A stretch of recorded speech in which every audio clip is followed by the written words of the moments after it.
I remember in German language class when I was 13, our teacher made a real point of focusing on vocabulary. Maybe you've had a similar experience. One day, in explaining the importance of repetition, she taught us, use a word 10 times and it shall be yours for life. It was then I heard my friend Simon behind me, hands clasped, elbows rooted into the table, chanting, Sarah, Sarah, Sarah, Sarah, Sarah, Sarah. Now, I'm sorry to tell you, Sarah didn't fall lovingly into Simon's arms that day. It seems the repeat and you shall keep rule didn't work for Simon.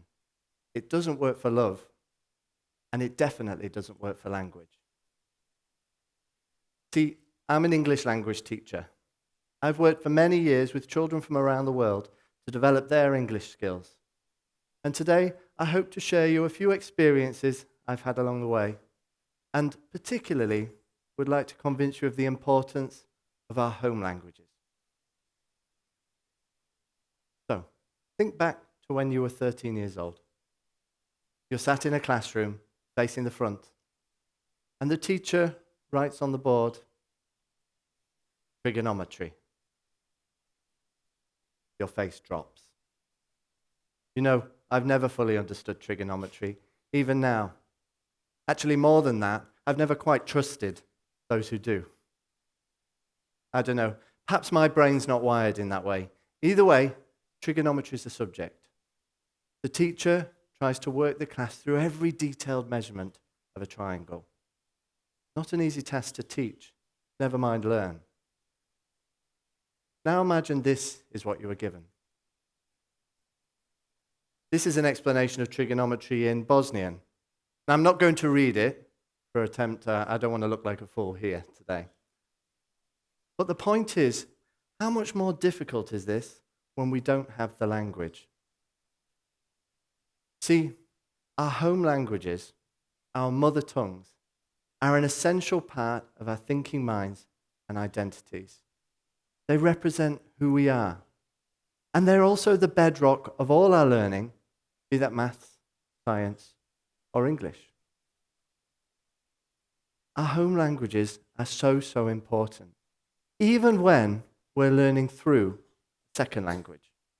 But do we, as parents and educators, pay enough attention to the home language of the children we support? I'd argue maybe not. Now, it may surprise you to know that most children around the world attend schools which teach in a different language to that which they use at home. Now, this may sound impossible, but think about it. How many languages exist in China, for example? And we're not just talking accents here, but whole spoken languages. We have Cantonese in Guangdong, for example, and there are many other examples from around the world. But what's important is it's not uncommon for children to go and learn in one language and go home and speak an entirely different language with their family. State education is delivered in Mandarin, yet many children will speak a different dialect at home. Now, added to these types of schools is another type of school which has seen incredible growth in the last 10 years, the international school. This has been particularly true in China. How many international schools do you know in Guangzhou? There's a new one opening just down the road from here. And of course, we're all gathered today in an international school. Studies suggest that the number one reason for parents choosing international schools is so that their children can learn English. And this makes sense. In our ever-globalized world, English has become the lingua franca, the common language of government, business, and communities. Now, naturally, in pursuit of English, parents are willing to go to great lengths to ensure success for their children. In line with the rise of international schools, we also see an explosion of English academies in our city. Now, these at one point used to serve a mainly adult population, usually for business English. Yet now they're open every evening and every weekend and serve more and more children. It's not uncommon for a child to go to an international school where they speak in English, read in English, write in English all day, to then go straight after school to an academy to learn yet more English. This is unnecessary. Not only that, but potentially damaging to our children's language learning journeys, and worse still, damaging to their social and emotional well-being. Let me tell you a story. A few years ago, I worked with a young boy, Joe, a lovely little guy from Korea, about 6 years old. Now, he'd moved to China with his family for their work, as many do, and so he signed up to the English international school where I was teaching. Now, at first, Joe was doing great. He always had a big smile on his face, ear to ear. Quiet, yes. He was making friends okay. Yet soon, teachers started to worry. Joe was making very little progress with his English. He would only speak in very simple phrases, but to be honest, he stays silent most of the time. So we got his parents in to find out a little bit more. And when they came in, we were stumped. Here were his parents, the kind of parents every teacher wants, super supportive. In anticipation of him starting at the international school, they bought loads of English books to read with him. They subscribed on the TV to some English TV channels for him. And they even signed him up at a local academy, as I was saying before. With all this support, surely you would have expected his English to improve. Yet it wasn't. Then we asked the question, how's Joe's Korean? They answered, well, okay, but we're trying to focus on English now. How about reading? Do you read with Joe in Korean? Well, no, but every day in English. Well, that's good. It's good that they read the English books with him. How about TV? Any Korean TV? No, just English now. We asked, does Joe study any Korean?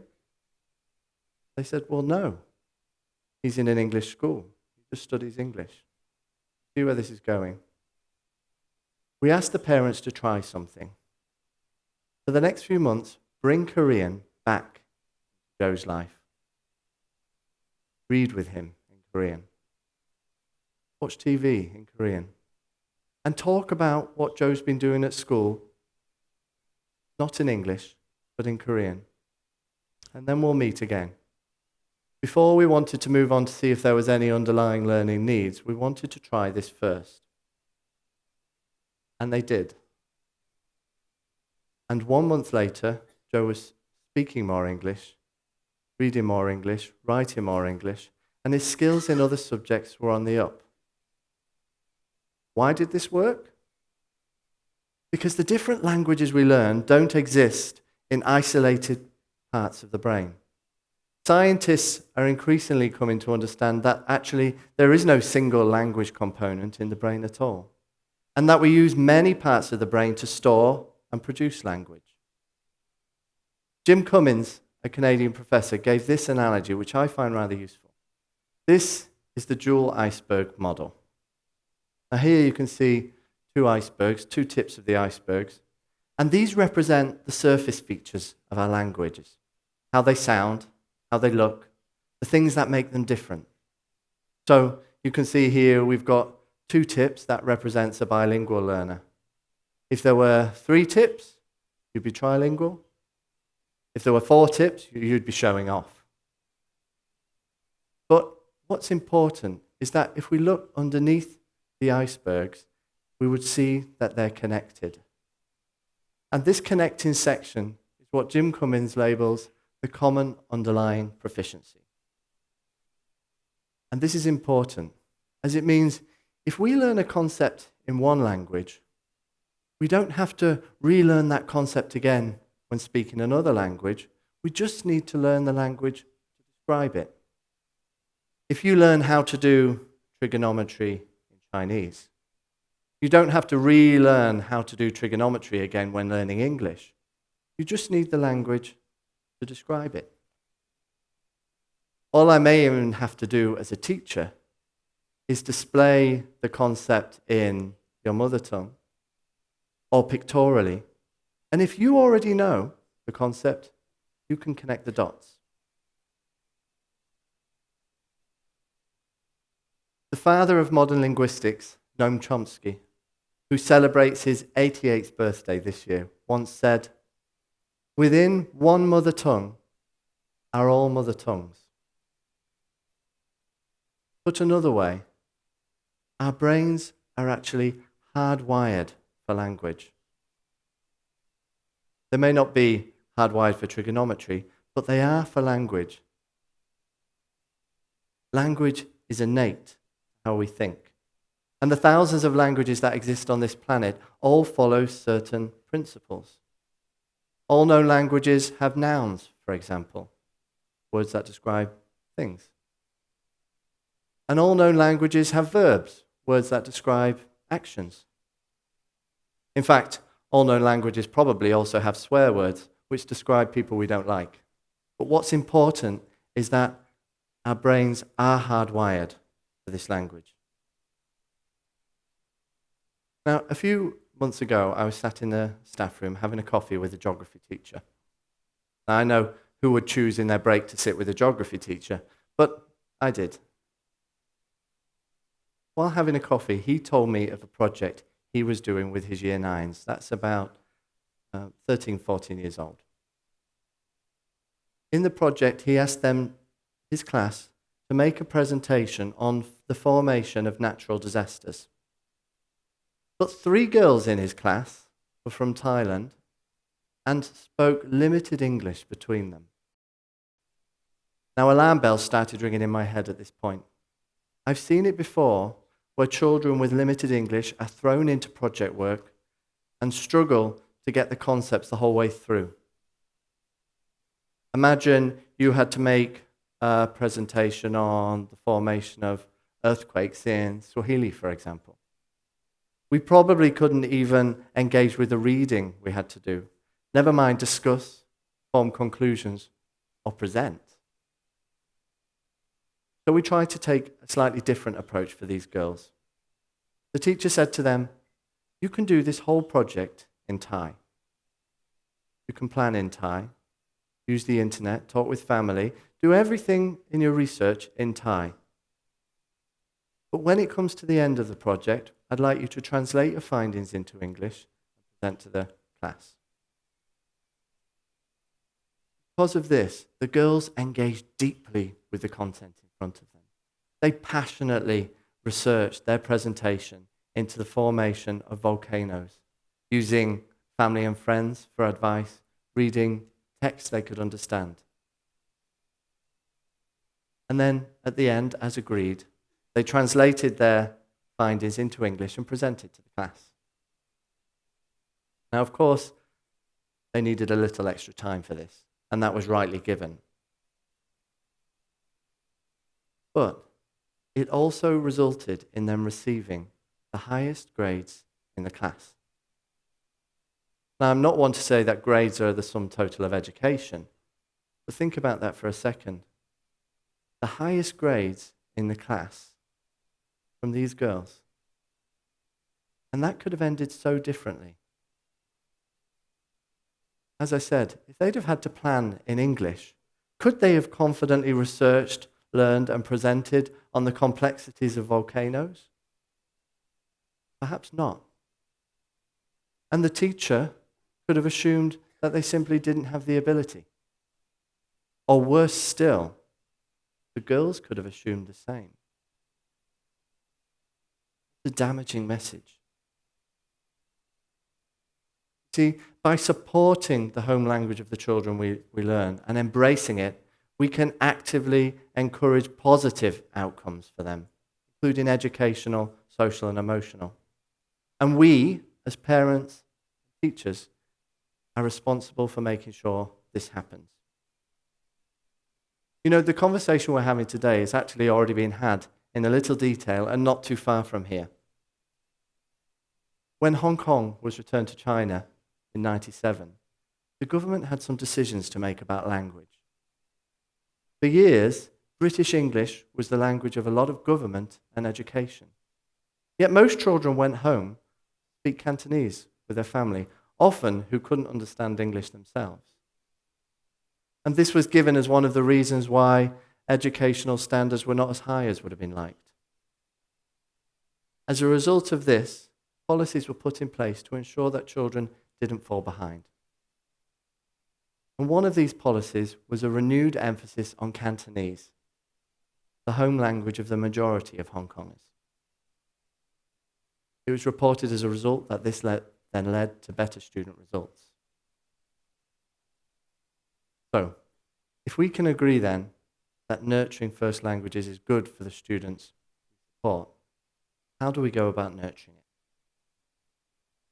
I propose 3 steps that we, both parents and educators, can use to support our children with their home languages. Review, read, relax. Review. Parents, this one is key. What do you do at home to support the content of your child's learning? The maths, the science, the inquiry. Simple thing you can do is ask your child, what did you do at school today?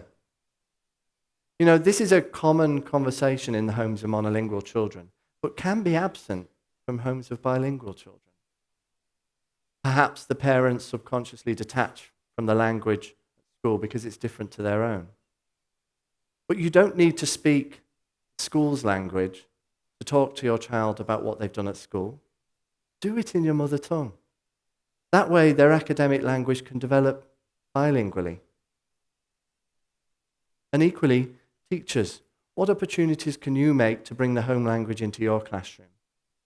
Is there ways that you can share with parents what the children have been doing in school so that they can take their learning home? Secondly, read.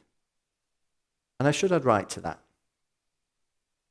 Again, parents, read with your children in their mother tongue. We learn so much through what we read, and why restrict that to just English? Equally, teachers, are there opportunities you can use for reading in home language in your classroom? And of course, writing, as I mentioned before. You know, there's so many things we can do for writing in their home language at home. For example, why not write letters to friends and family? Stories. Be creative. It can be great fun, and certainly might not be something they're doing at school. And finally, relax. You know, learning a second language is hard, and it can be stressful. What do you do, and what pressure do you put on the children you support? The number one barrier to learning anything is stress. If we can take off the pressure just a little, and yes, that may include not taking on that extra tutor. That may include setting slightly less homework. And that may include taking a lighter approach to testing. Then we can give our children the space they deserve to learn. Review, read, relax. I hope the importance of this message is made clear in the very labeling of our home languages. Think about it. Home language. Home. The place we're safe. The place we return to every day. The place we think. The place we feel. The place we love. And mother tongue. Mother. The very symbol of our safety, our grounding, and our birth. You know, I live away from my birth home. I'm from England, but I live in China. Yet I return home every year. And where my mother and father are, will always be a home to me. They're my grounding and have laid the foundations for everything I have and everything I am today. Regardless of how many languages we're lucky enough to learn, our mother tongues, our home languages, are the foundations on which everything else we learn is built. Thank you.